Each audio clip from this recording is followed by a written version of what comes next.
Hello বন্ধু, সকলকে জানাই আন্তরিক অভিনন্দন।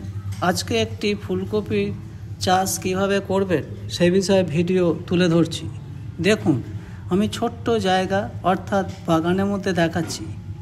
প্রথমে কয়েকটা উপকরণ যেমন চারা, মাটি খোঁড়ার কোদাল অর্থাৎ যন্ত্রচালিত লাঙল, রাসায়নিক সার, ডোলোমিক্স, ঔষধ ও জৈব সার। অর্থের ব্যাপারটা পদ্ধতি মতো চাষ করলে কম খরচা হবে।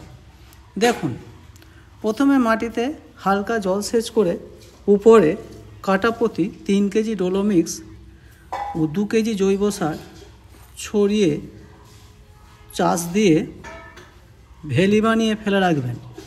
3 দিন পর চারা 1 হাত অন্তর বসান। যখন দেখবেন চারা ধরে গেছে তখন গোড়াতে 6 ইঞ্চি বাদ দিয়ে গোল করে গোমর সার, তার সাথে হালকা নাইট্রোজেন আমি দিচ্ছি, দেখুন নাইট্রোজেন দেবেন। প্রতিটা গাছের গোড়ায় এইভাবে দেবেন। গোটা জমিতে ছড়াবার কোনো প্রয়োজন নেই সার। এভাবে দিলে কাটাপ্রতি 2 কেজি গোমর সার লাগবে আর 1.5 কেজি মতো ইউরিয়াটা কিন্তু কপি চারা বসানো থেকে ফুল হওয়া পর্যন্ত 3 থেকে 4 বার দিতে হবে।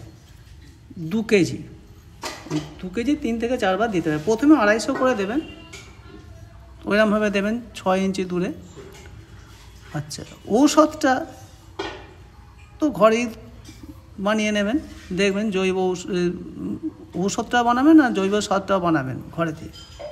এই দুটো খরচা করতে হবে না, বাড়িতে বানালেই হবে।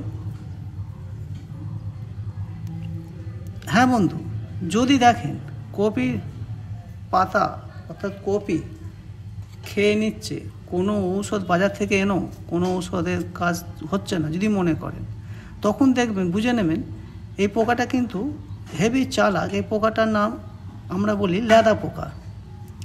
এরা কি করে, সূর্য যাই ডুবে যায় তখন এরা সারা রাত্রি জমিতে ঘুরে বেড়ায় এবং কপির পাতা আর কপি খেয়ে বেড়ায়।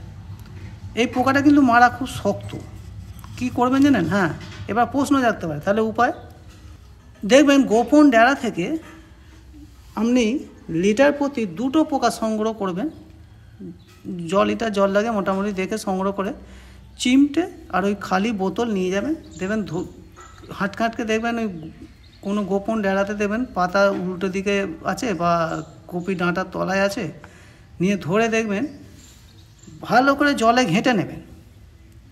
ঘেঁটে শুধু ওইটাই দেবেন, ঘেঁটে এবার ওই ড্রামের মধ্যে লিটার প্রতি আগে বলেছি 2টো পোকা ঘেঁটে দেখবেন, ঘাঁটবেন যেন চোখে মুখে বা লাগে না, প্রচণ্ড অ্যাসিড এটা।